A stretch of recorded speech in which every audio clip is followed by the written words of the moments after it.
Good afternoon, everyone. My name is Christina Long, and I have the ultimate pleasure right now to be able to facilitate and guide a conversation with some amazing experts to be able to help elevate the experience even more. I want to thank so much the Kansas Health Foundation for this invitation to stand at this podium before you, this wonderful audience. And then also the Kansas Leadership Center. I'm a KLC champion. This is a great atmosphere and environment to be able to delve into topics like this. So we're going to go a little deeper in the conversation, looking at demographics and diversity through this panel that we have. And one thing, as I sat and listened to Maria, wasn't she phenomenal? The whole day has been something else, right? One thing I kept thinking about was how fortunate we are to be able to sit and be equipped and empowered with information that helps kind of push us beyond our comfort zones to make us a little bit better us. I learned this at the KLC when we're looking at leadership. And before I go any further, let me say I'm supposed to be spending time talking about myself, but you got my name. I want to be able to give you this with my time before I turn it over to introductions to the panel. When it comes to leadership, there's some competencies that KLC equips us with. And when we're dealing with topics like this, one of those competencies is diagnosing situations. Have you heard something today that made you challenge an interpretation that you had, that made you think a little bit differently, maybe than what you came into the room with? What about something that you heard that you're going to take back to energize others around this conversation? Did you hear a few things? Possibly so. During this dialogue, you might have heard something that might have triggered you just a little bit, right? You had to figure out how to manage self a little bit, kind of leaning into those triggers instead of pulling away and asking ourselves why, right? Well, what about this? Did you get something that can help you intervene just a little bit more skillfully in this conversation? I see some heads, very, very good, some nods. Well, with that being said, we're gonna, again, take it even further, and I have the privilege to introduce to you several of our experts who we're gonna hear from today. The first being Irene Caudillo. She is the president and CEO of El Centro.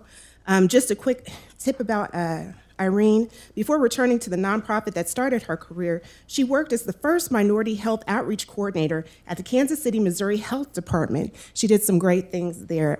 For fuller biographies, you can turn to page 7 in your books. And Irene, you want to share a little bit to introduce yourself to this great crowd? Real quick about El Centro or myself. Oh, let's do a combo. All right. First of all, I want to thank you for having me here today. It is a pleasure, and the support from the Kansas Health Foundation.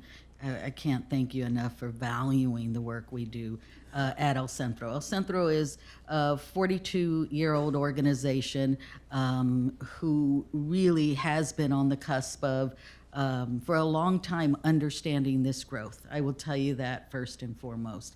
We have always known and understood the population of our community and respected the fact that integration for us is really honestly about embracing a language and culture. So we're not about assimilation, but what we really are about is cross-cultural education and really building on the strengths of resilience of our new families as they come into a new culture and a new language. And second, really building the community's understanding and education about who we really are, letting us identify our population. And it's not just the new immigrants.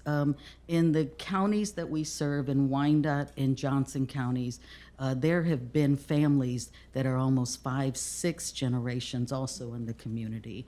And our work is really about information education and helping our community with early childhood education, financial literacy, and building their assets, along with health education, health navigation, and we are huge in advocating for the people that we serve. Wonderful. Can we give her a hand, please? Welcome, Irene. Next up on our panel is Biggie Ganapathy. Biggie is the Director of Policy and the Racial Justice Project with the American Civil Liberties Union of Kansas. Biggie, you want to introduce yourself to the crowd? Sure. So, I've had a longstanding interest in social justice issues and civil rights issues ever since the incarceration of 2 of my best friends before before I reached adulthood. So being able to join the ACLU has actually been the great joy of my life. This is what I've wanted to do my entire career. And I'm sure most of you have heard about our organization a little bit. We're in the news, huh? Yeah. But you know, a lot of people don't realize we are the nation's longest-standing civil rights organization. We've been around for nearly 100 years. It's gonna be 100 years in 2020. We were started by a number of civil rights advocates that include people that range from the civil rights attorney Roger Baldwin through Helen Keller and Supreme Court Justice Felix Frankfurter. And we have represented people throughout the years that are people of color, individuals who have been detained wrongfully, every oppressed community that you could possibly think of has at one point been represented by the ACLU, including my favorite author, Allen Ginsberg. So I have the opportunity to actually do some great work here, and I'm happy to be here as well. Thank you to the Kansas Health Foundation for having me. Wonderful. Let's welcome him. Standing in for Michelle on our panel is Amy Longa. Amy is also with the International Rescue Committee of Kansas. Amy, please introduce yourself. Christina, you're right. I'm not Michelle Green. As you heard, my name is Amy Longa. I am the site manager for International Rescue Committee, normally referred to as IRSC, based in Garden City, some part of Kansas, southwest Kansas. I am from Uganda originally, but if you ask me today and say, Amy, where are you from? I'll tell you from Garden City. I have lived in Garden City for 8 years. Prior to coming to the US about 10 years ago, I have crossed borders. I have experienced a life of a refugee as a little girl, and was educated in Uganda, worked with refugee protection for Sudanese and South Sudanese, Congolese who crossed the border and came to Uganda from that part of it. So coming to the US, and 4 years ago, I got the privilege to help IRC open an office in Garden City. To me, that helped me complete the cycle from the time of displacement for those who don't have the opportunity to be repatriated back to their home country and end up in a third world country, end up in a third country of asylum, to see how that cycle of responding to displacement was just a satisfaction for me. So IRC opened an office in Garden City 4 years ago.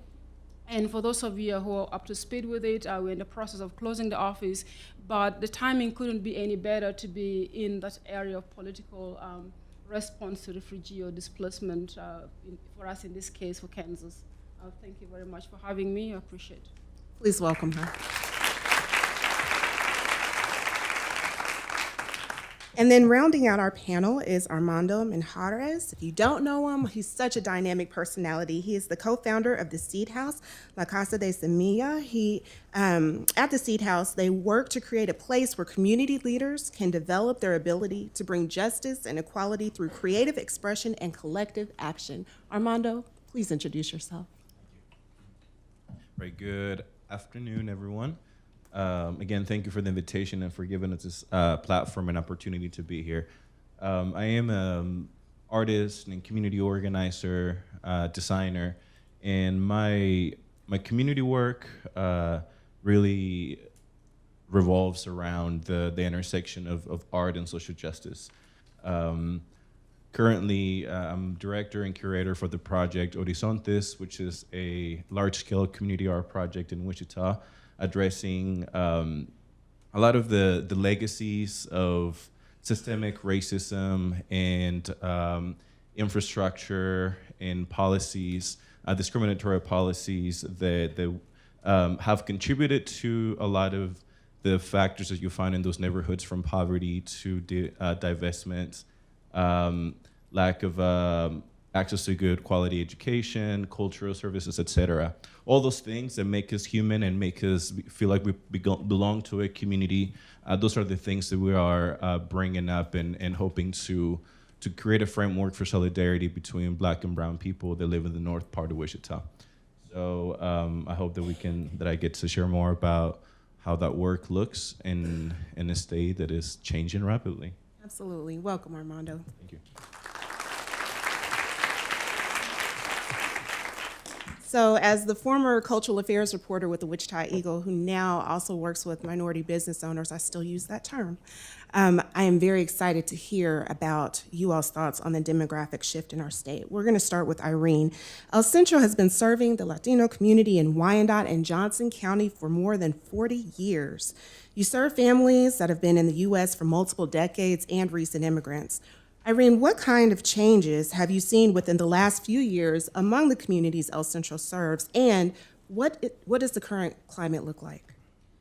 So we do have 42 years under our belt, and we were actually developed out of the Archdiocese of Kansas City and Kansas due to really the influx of a language. So they saw a community that was growing in the Spanish language and really began to ask themselves, what could we do for this community?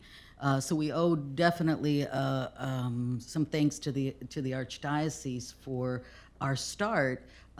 We still work together with the diocese, but what I will tell you, in the early stages of those times, we were really kind of going to the migrant communities or those communities and really helping support those families around health, transportation, looking at children who needed support in the schools.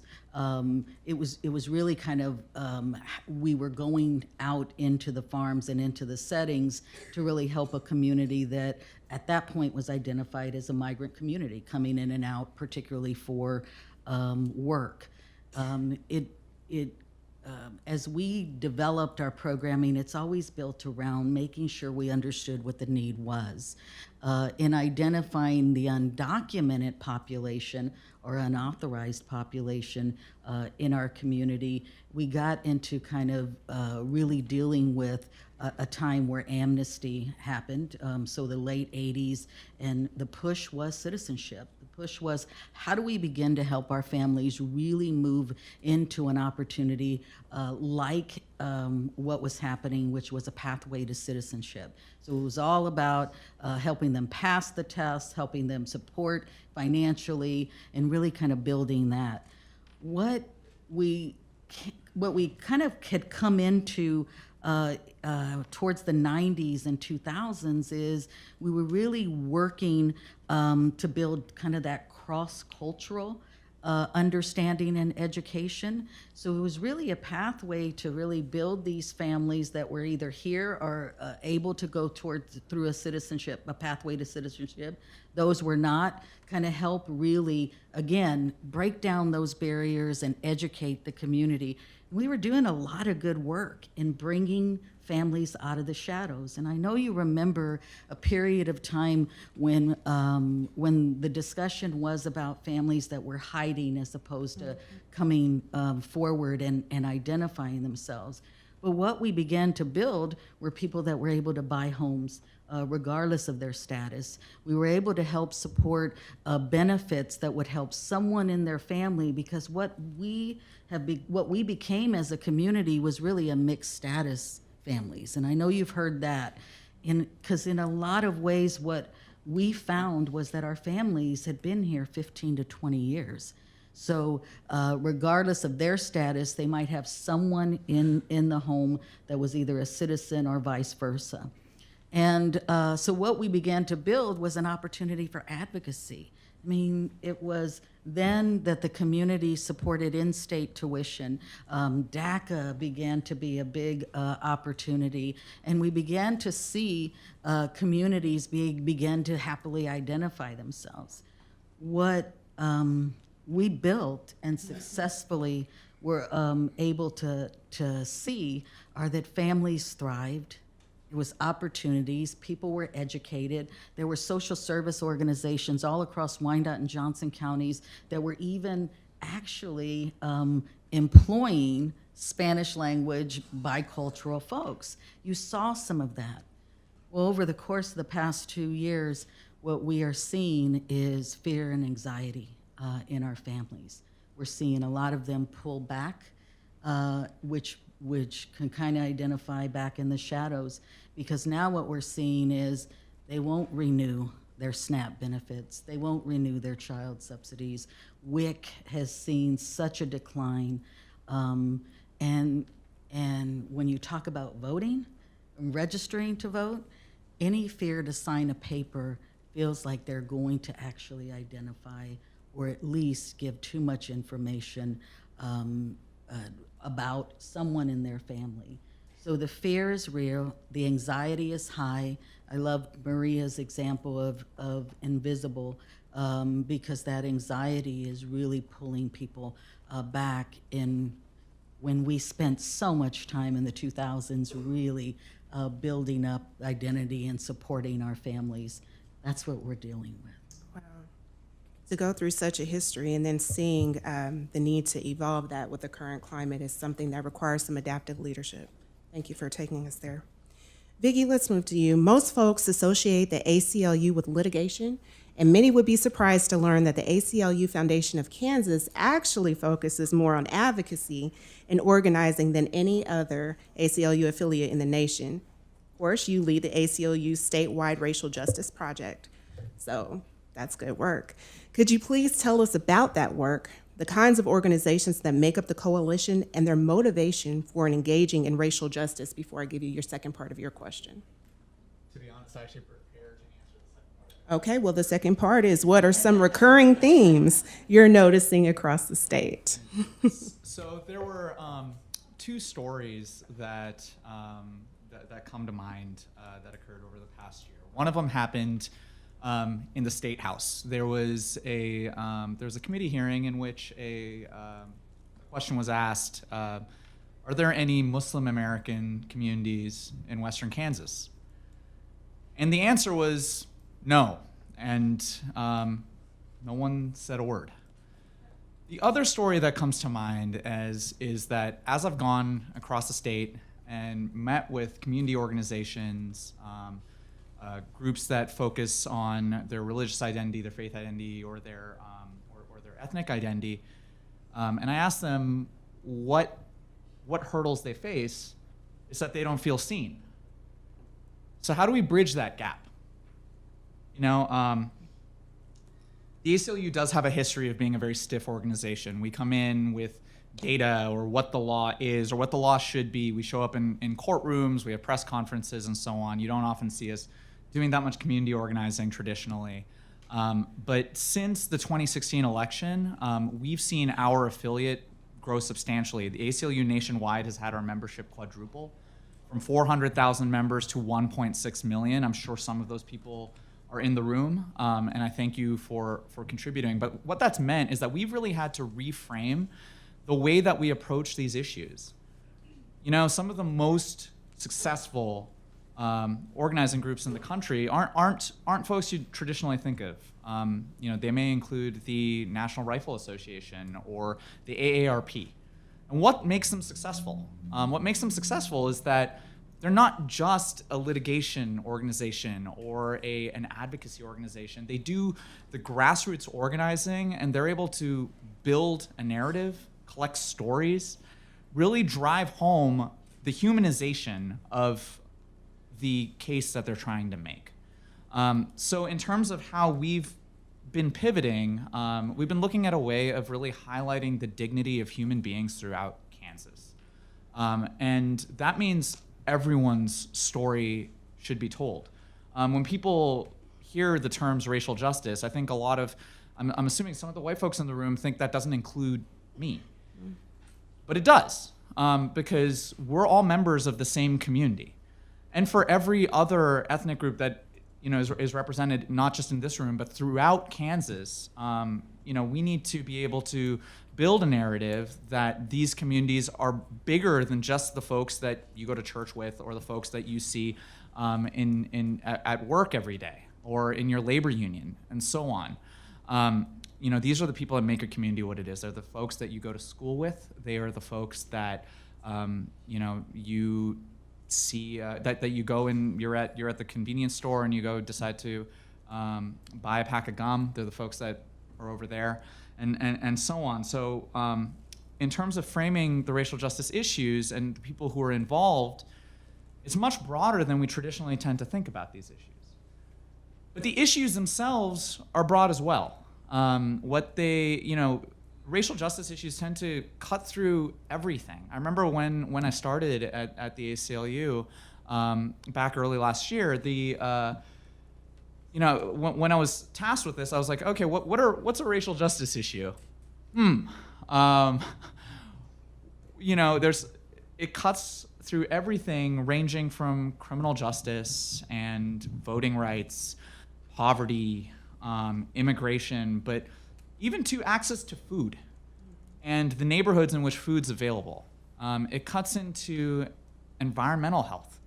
The place, the location that a coal plant's located on average, tends to affect folks in communities of color to a greater extent than other communities. So how does the ACLU address that? These haven't been traditional ACLU issues. So in terms of being able to do this and building out this project, what's really been a priority is going out into the communities, finding the organizations that are leading on those, and being able to connect those organizations. How do we get a community organization in Southwest Kansas to be able to amplify what's going on there? How do we get their voice to the table, not just in Topeka, but get folks in Pittsburgh a sense of, hey, our community isn't just Pittsburgh. When we are discussing what statewide policy looks like, but not just statewide policy, but what it means to be a Kansan, that it's not just the folks that are on your block, but it's everyone that's within the rectangle that our state is, except for the little plat purchase in the corner. Being able to do this really means that everyone needs to come together. So what this work has meant at the ACLU is bringing those folks together, talking about how we can highlight those issues in our work, leading on racial justice, making sure that we're not, pardon the term, whitewashing a particular problem, and being able to connect those dots. So far, what that's meant is that every organization knows what the other organizations are doing. We touch base with each other regularly. We're able to amplify each other a little bit. But in terms of what this means going forward, it's not just a question for me. It's a question for every other organization that's part of this. And El Centro is one of them. There are many others that are represented in this room as well. But this is just square one. As we're building this out, it's going to shift over time. It's going to be a way for us to really be intersectional, to show that when there's an emergency for one community, that all of the other communities stand with them. When Maria was talking about the issues around detention and deportation, that it's not just the Latino community that's there. I mentioned that racial justice issues aren't just for the communities of color, but the white folks in the room too. All of us need to be there, because this, when deportation happens, in Wyandotte County, that could mean that 1/10 of your neighbors are gone the next day. These are folks that you see every day. And we all need to stand with each other, because there are people who can't show up, who are hidden in the shadows. And for every person that's hidden in the shadows, someone who's able to raise their voice and able to show up and have a seat at the table ought to do so not just on their behalf, but being able to boost their voice as well.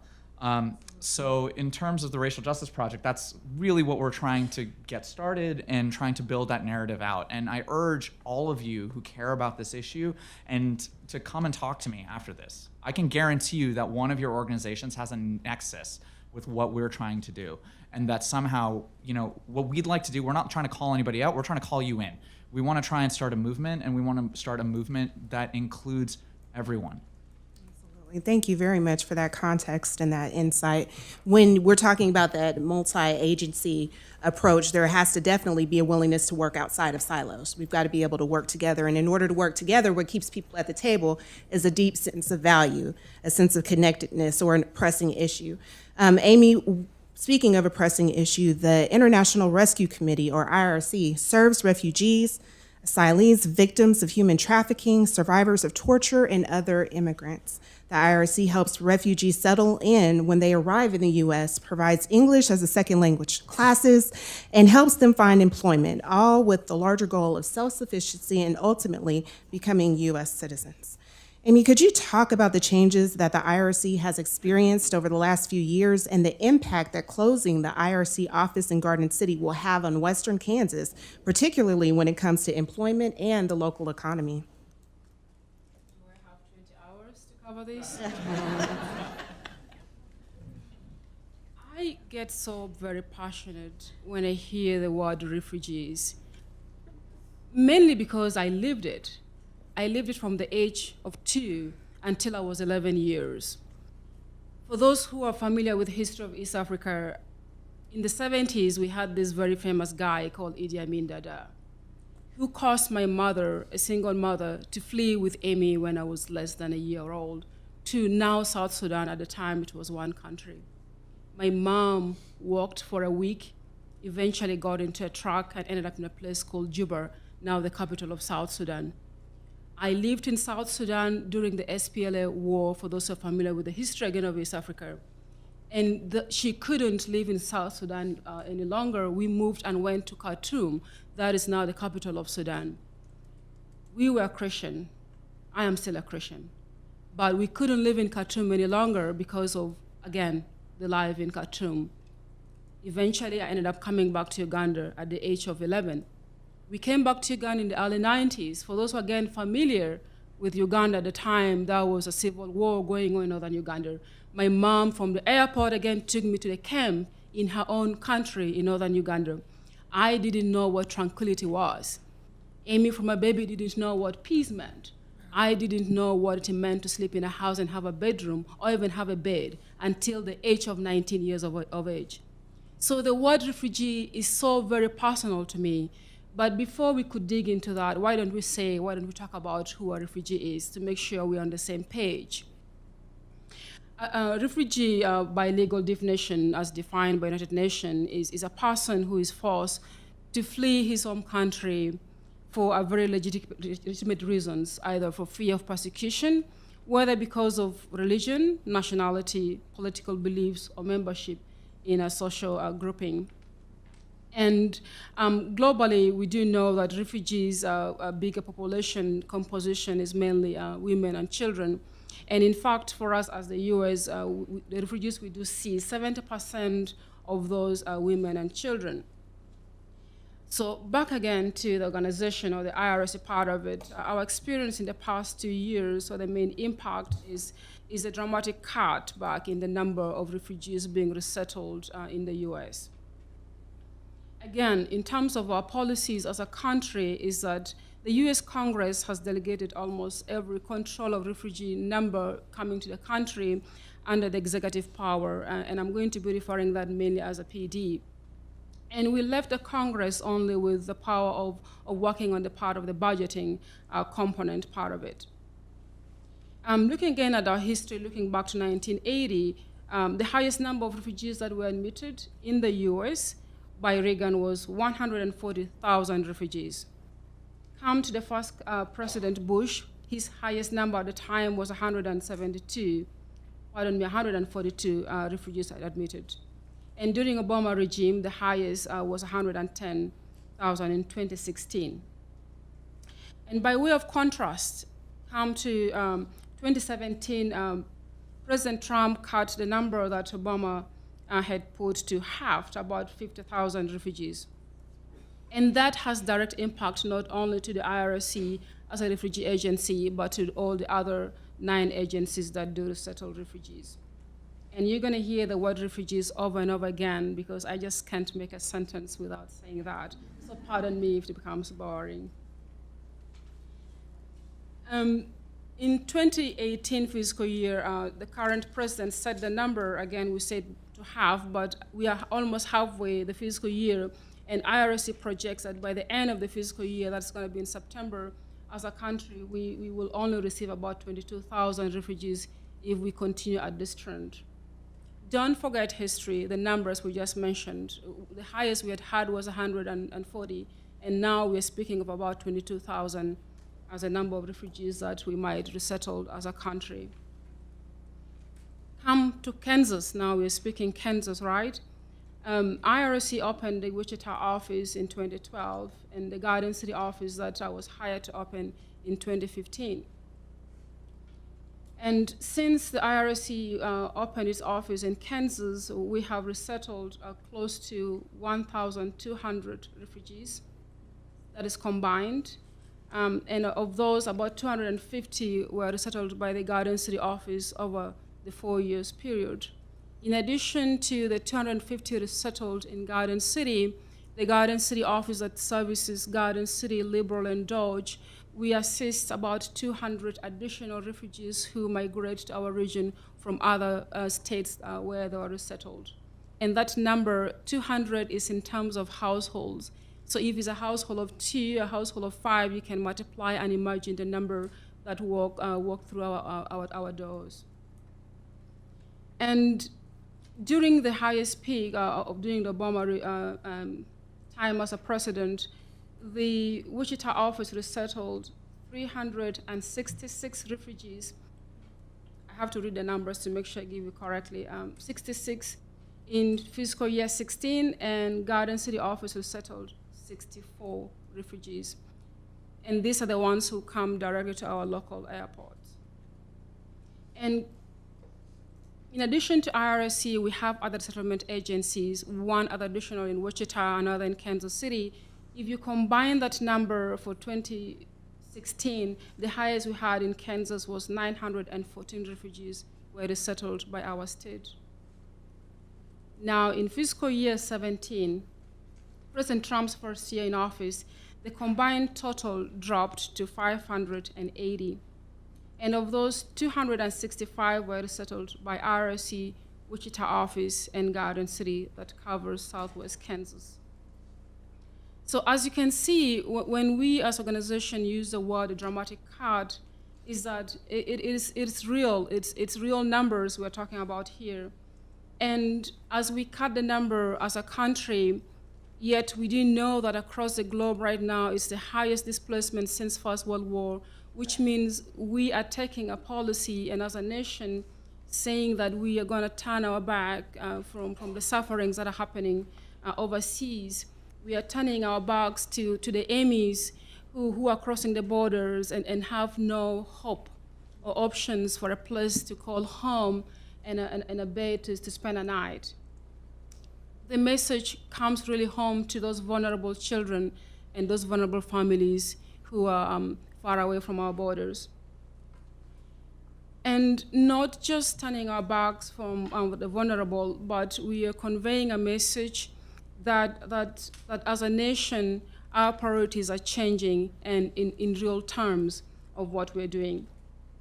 And the second impact that the IRC is experiencing is that not only there's a change in the numbers, but rather a change in the country of origin of refugees being resettled to the US.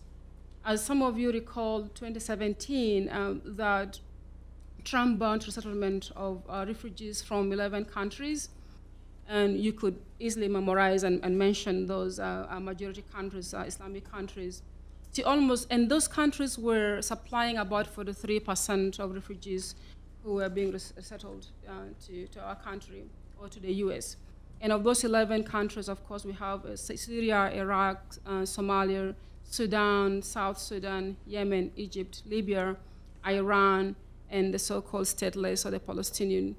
As you hear from the 11, you may hear familiar countries like South Sudan, and for those of you who are lovers of history, do you know that South Sudan is one of the youngest countries, and we know what is going on right now in South Sudan.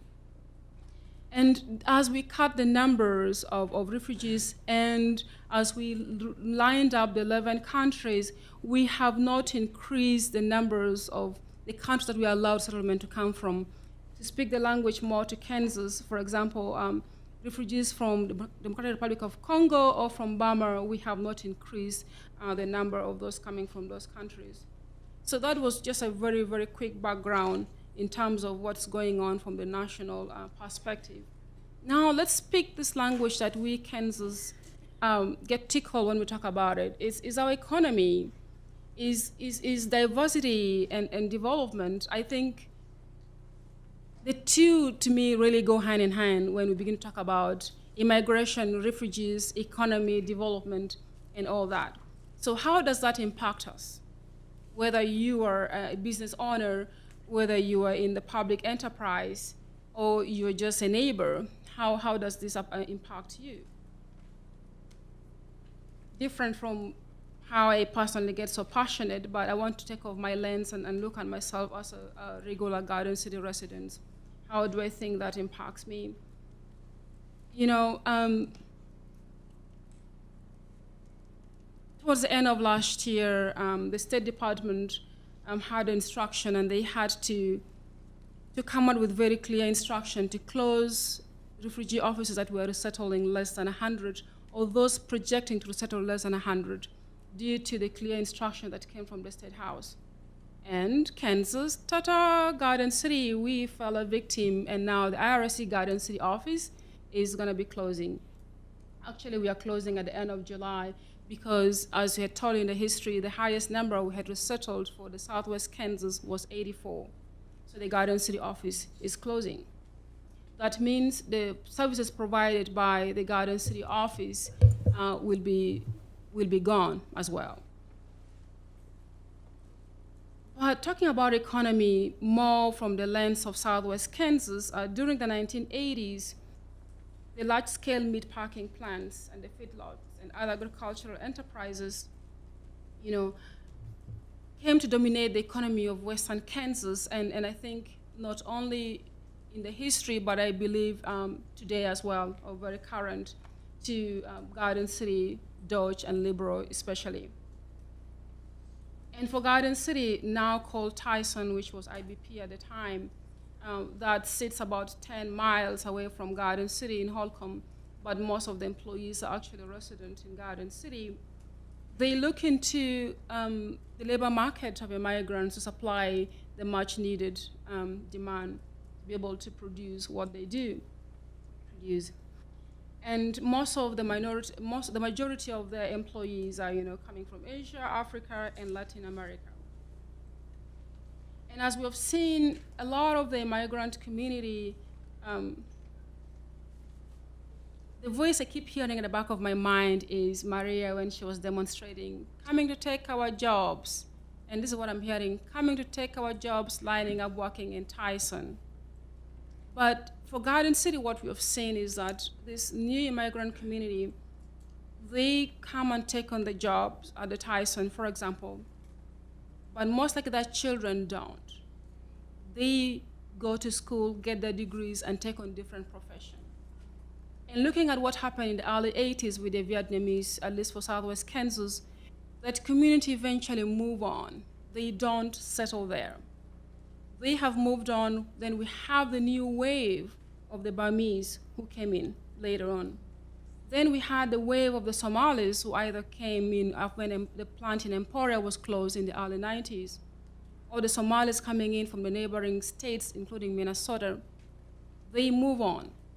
So if we are not able to fill in the gap and the need, looking at the presentation and the part of how our economy drives our states and our seat in the country, what's going to happen 10 years from now when the other family have retired, their children educate and become doctors and decide to take a job in LA, for example.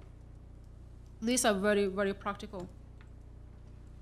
Tyson, hard as the job might be, of course that includes Tyson, Cargill, and National Beef, for that matter, and other associated employment, have an entry wage of $16.30.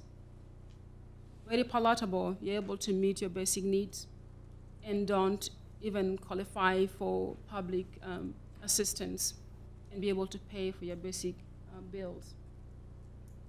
So this reduction in number that we have seen and very dramatic and seems to continue, we can't for sure predict what fiscal year 19 is going to look like, but we can talk about fiscal year 18. That major employers, at least for us in Southwest Kansas, and those I've talked to and those who have called me, is that the shortage is very serious.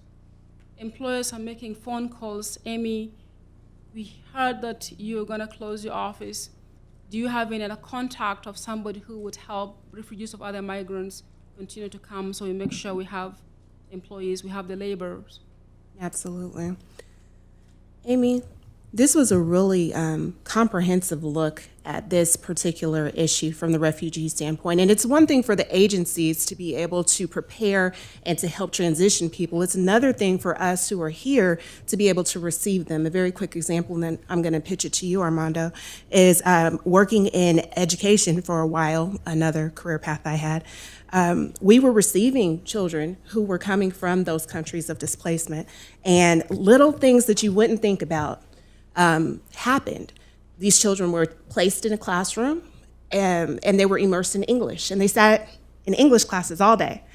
And when it came time for physical education classes, they could not go and participate because there was a language barrier, and educators were concerned that the children might get hurt.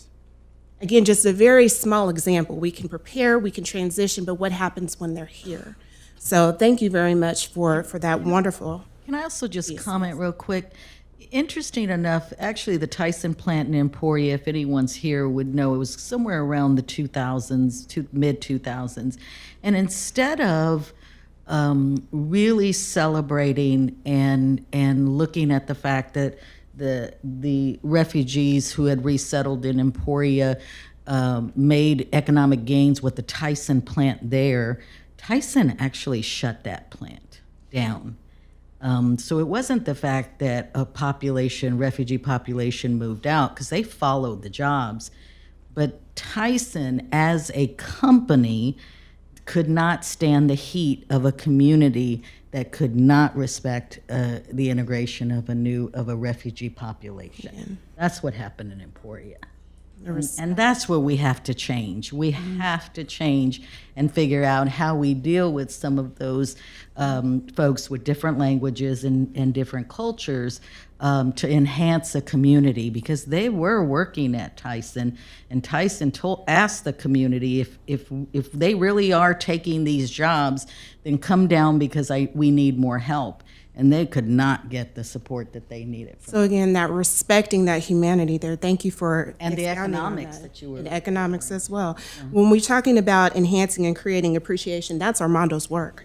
Armando, you immigrated from Mexico to Western Kansas and got your start organizing around immigrants' rights issues while still in high school. You're now an artist, organizer, and nonprofit founder in Wichita. So our question for you is, in the decade plus that you've been organizing in Kansas, what positive changes have you seen? What work remains to be done? And what role do you see for others to get engaged, such as youth and artists? Yeah. I guess I'll just take them one by one, right? What positive changes?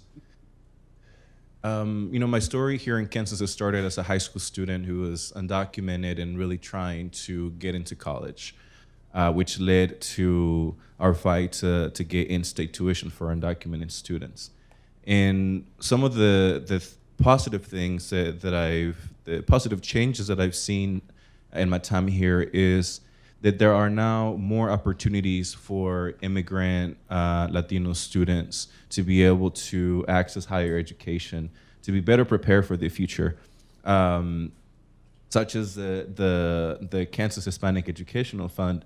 We are Wichita is very lucky to have a foundation that focuses on giving scholarships to Latino students, documented and undocumented. Not very many communities have that within them. So I've seen better access and more support to students. That's not to say that we couldn't, that there aren't challenges, but that's something that I've seen change.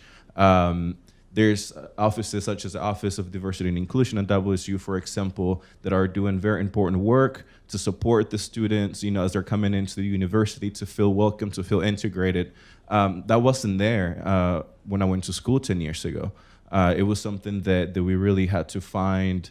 Like our counselors, right, became her office was our safe space. That's where we would go and hang out and find some sort of community for us. So I've seen more openness and opportunities for young students, which is great. But there's much work. There's a lot of work that remains, a lot of work. And going back to the statistics, that were presented today, and what Maria was talking about, is that we need representation. we need, as our population increases, people of color populations increases, that means that we're going to access positions of power, right? And I know that that becomes a threat to the norm. And for even institutions such as this one, the Kansas Cell Foundation, the Kansas Leadership Center, when you look at the leadership, when you look at the board members, when you look at people that are executives, it's still very much dominated by white males, by European descent males. And that's the same for elected officials, for city council, county, different boards within the city. And that is for most nonprofits, it is very much, the leadership is dominated by white males. So as the population increases, that means that institutions such as this one really need to come up with the plan. All institutions need to come up with the plan where you're trying to figure out how are you going to intentionally make the institutions diverse from the inside out, right? The work that is being done is important, but who's getting to shape that work? Who's getting to determine what is the need, and how are you gonna shape the work that you're doing? How are you shaping the funding that you're giving out? How are you shipping trainings, services, et cetera? So that is really, again, the findings are out now. I mean, those are hard numbers, right? Like Maria said, we didn't make them up. We didn't sit down and come up with these statistics. It's hard data that you can't ignore. So again, this is an opportunity for those in leadership in these big institutions and important institutions to really have those difficult conversations. But more than that, it's not just a conversation, it's what is your plan? What does your plan look like to ensure that these institutions are intentionally diverse from the inside out, right? That is a question and a conversation that needs to be had in boardrooms and executive rooms. So there's a lot of work that needs to happen, and you start there. You start within your own institution. And as far as what we do to how do we see others engage? I mean, I'll echo what everyone's already said, that this work takes all of us, right? It takes every single person in this room and in our communities to be a part of it. And a lot of the work is gonna be uncomfortable, because a lot of the work is about challenging the notions of that we have carried for a long time. And that applies to European descent people, and it applies to people of color as well. And that's where some of the work that I know that we're doing with our work with artists and community organizers in our communities is that we also have a lot of prejudice within our own communities of color, right? There's colorism, there's, we all wanna be white, right? To put it in simple terms, right? And that isn't something that we were born with. That's something that is learned, that is behavior that is affirmed all around us. When you look at media, when you look at advertisements, when you look at TV shows, et cetera, the white experience is affirmed every day, right? The white experience is seen as the norm and as what we all should reach, right? That is the pinnacle that we all should reach. And that is a narrative that our youth, the children, are learning every day. They're learning it in schools because our educational institutions don't have a history that is inclusive, that is also centering narratives of people of color. Your work, your place of employment, again, you look at the leadership, it's mostly white males, you look at account, et cetera. The white experience is affirmed every day all around us. So as someone of color, as children, kids that are growing up around it, then we want to be white, right? Because that's what is being sold to us. And in turn, we become also prejudiced against our own, right? We become against people with dark skin, Latino people with dark skin, with Black people with dark skin. They're seen as less than, right? They're seen as the ones that are not deserving of what everyone else has. So there's work that we need to do as people of color to challenge those narratives and to really to encourage self-love. But that's not something that you do only through a training. That's something that you do by curating platforms that are for and by people of color. And that's where artists can play a huge role. Artists are storytellers. Artists are truth tellers. Artists get to dream what things can be, right? We are problem solvers. We're all, often when people think of artists, you think of, someone in the studio that is really into painting, and we're really passionate people, and we wear berets, and I don't know. That's the idea that people have. In fact, artists are problem solvers, right? Every institution, whether it is a corporation to a government agency, should have an artist and staff, because we are pointing out the gaps, right? We are thinking outside. We live outside of the box. We don't have to think outside of the box. We live outside of the box. So when you think in those terms, then artists become key players in changing the narratives around us, in shaping the narratives of the future. There's writers, there's musicians, there's painters, the creative expression is very much a part of changing narratives. So some of the opportunities that we have is to continue to engage artists in understanding how can they use their gifts to create really transformational social change. To create platforms that are elevating our narratives, that are telling our stories, so that when we have youth, children, they're not only looking at the white experience, but they're looking at experiences that reflect their own. That they're looking at, this is where, a lot of the kind of social media movements with Hollywood is the most recent ones, with the Oscars to white. That is exactly what that is doing, is highlighting how every institution in this country is dominated by white supremacy, right? And I know that that's a term that people are kind of, oh my God, white supremacy. You don't have to wear a hood in order to be a white supremacist, right? That's the idea. That's the Klan, KK Klan. White supremacy is the idea that white is the narrative that is dominant, right? So in that sense, we live in a white supremacist state. And it is going to take all of us really to challenge that. It's going to take European descent folk to understand what is your place and the power that you have, and when do you need to step back to make space for people of color, and also for us as people of color to acknowledge the prejudices that we hold, and to acknowledge the privileges that we have as well, so that we can create narratives that are really and truly diverse and that reflect everyone that lives and exists within our communities. That's wonderful. Very, very good. All right, so we want to turn the microphones to you all. We have heard 4 very different, but also very similar and strong narratives on their particular issues as it relates to diversity and inclusion at this particular summit, which is It's All Health Steps to Build Vibrant, say vibrant. No, really, say vibrant. Vibrant communities. We want to build a vibrant community. So with that being said, this is absolutely a part of that conversation. What questions do we have from you all? Yes. Good afternoon. My name is Ernesto De La Rosa. I work for the City of Dodge City Administration. This is more of a comment and a question for Amy. Dodge City and Southwest Kansas has a 2.3 unemployment rate.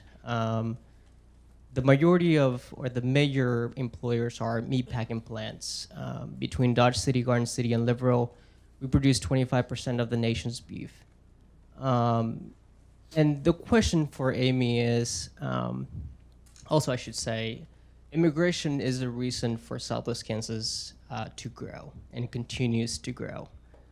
Small growth, but it's getting there.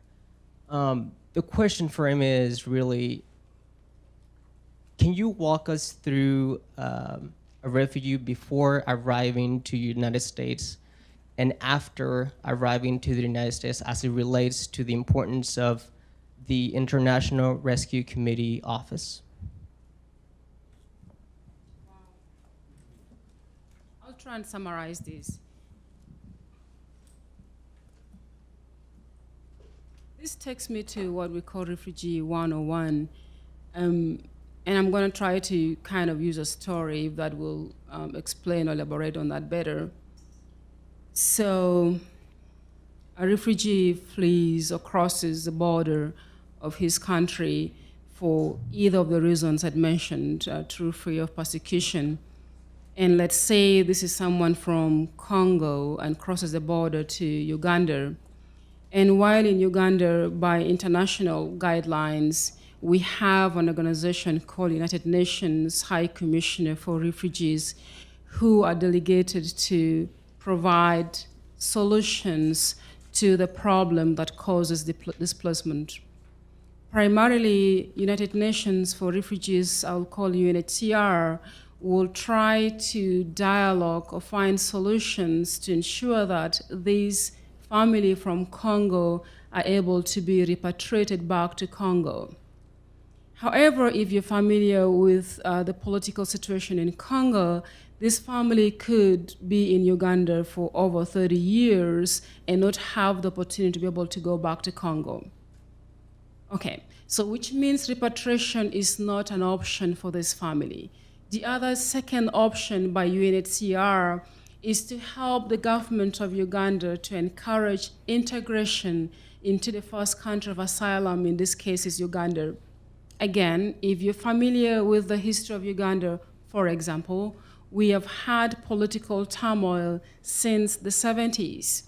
Ugandan nationals themselves are struggling to stay afloat, let alone provide safe haven to this family from Congo. And for other additional reasons, United Nations would look at other definitions of vulnerability, of which from all the 65 million refugees, there is that top 1% who cannot either be repatriated back to their home country or integrate into the local country that they've been displaced to. They get an opportunity for resettlement into a third country of asylum. The US, in addition to many other countries across the globe, provides the opportunity for resettlement. Then the US, Canada, Australia, all those countries sit around the table, and as I mentioned, for us, the executive branch determines the number that we want to resettle. So the US will present to UNHCR, for example, and say, this year we are open to resettle, let's say, 50,000 refugees into the US. And our criteria for resettlement to qualify to be resettled in the US are X, Y, and Z. We get to define those criteria. Therefore, UNHCR will say, okay, this country called the US has this criteria. Let's see who fulfills these definitions that the US has provided. In addition to that, the US will define and say, if you qualify and meet all these criteria, you must meet these processes, which for us is mainly the security screening process. And the process are all well articulated and governed by our embassies overseas, by the consulate. Some refugees could go through this process for 3 years. Some have gone through the process for 7 years. When you are done with the process and you have been issued the visa on humanitarian ground as a refugee, then the State Department subcontracts the 9 agencies, including the IRC, to provide resettlement services, which actually meant that IRC or AMI, before arrival, could be as little as 1 week or even 1 month, get the notice that this family is going to be resettled. Then you prepare and make sure there's housing for this family, receive them from the airport, and walk them through the initial process of integration with the ultimate goal of ensuring self-sufficiency. We have 2 components of the program that we get through the State Department. One is called reception and placement, which is for the first 90 days in the country. We have been so very fortunate in Southwest Kansas that there are times when we are able to provide employment or get a job placement within the first 21 days in the country that our families have been placed in employment, which meant for Southwest Kansas at least, by the end of the reception and placement program, which is the first 90 days in the country, that our family are already economically sustainable on their own and even outside the public benefits. Then we have the other part called employment services component that is again funded by the federal government that runs for the first 60 months in the country, meaning the first 5 years. By our legal book, by the law of the US, that after 5 years of residence, you are eligible to apply for citizenship and become a citizen. But before then, we hold your hands and walk you through the journey to ensure that you and your family are able to settle in. This is a very long chain of story, but I hope it answered your question. Thank you for that. We have time for one more question here. Thank you. So I'm Rick Kagan with the National Alliance on Mental Illness. We have been, I would say, somewhat intentional over the last 6 or 7 years at focusing on diversity in our organization.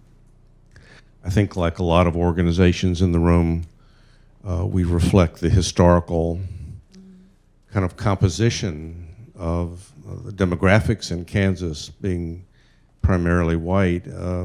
Maybe others have been more successful than we have, but you know, there's a narrative within the organization as we make efforts. There's small successes, not always terrific outcomes, but you know, there's a narrative. Well, we tried reaching out to this community or that community, and you know, we obviously, from my point of view, have not had the best approaches because we haven't succeeded in ways that we would like. So I'm just wondering what guidance you would share for us and for the other organizations in the room that feel like they're in similar positions.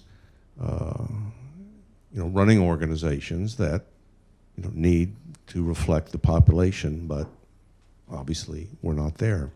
Thank you for that question. With our remaining time, you guys want to go ahead and answer that?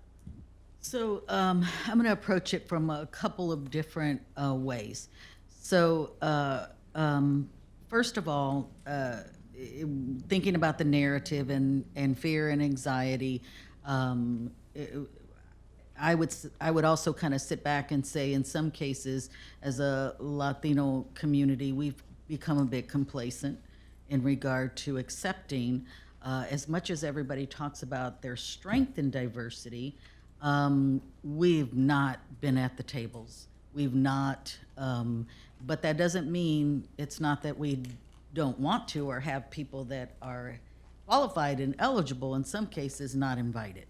So it comes in both directions. So when I think about non-participation is not an option, I'm talking about all of us. I'm talking about every single one of us when we sit here and tout. And I'll give you a good example. In Wyandotte County, and it was said this morning in Wichita, that's our strength. Diversity is our strength. Wyandotte County has no ethnic majority. It's a third with 10% Asian. So it's a third Caucasian, a third Black, and a third Hispanic, with the rest kind of a refugee population, Asian population. But representation-wise, when you look at the head, anybody on our unified government, anyone in our BPU, anyone who's head positions at a fire, police, so something's wrong. You have the biggest school district that has 50% Latino population, no representation, something's wrong. So we have to come to it from two, and I'm sorry the mayor has left because I wanted to answer her question.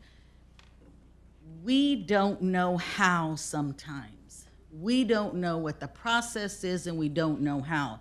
I learned late in running for a school district position that there was even such a thing as a kitchen cabinet with people that had money that could have helped my campaign. Because I don't know. We don't know. So people that are in it need to mentor and need to help and need to identify and ask. You need to ask. There are so many of us that might say, ooh, I'm not qualified, but if you help us raise the money, if you help us understand what the role is, have us at the table.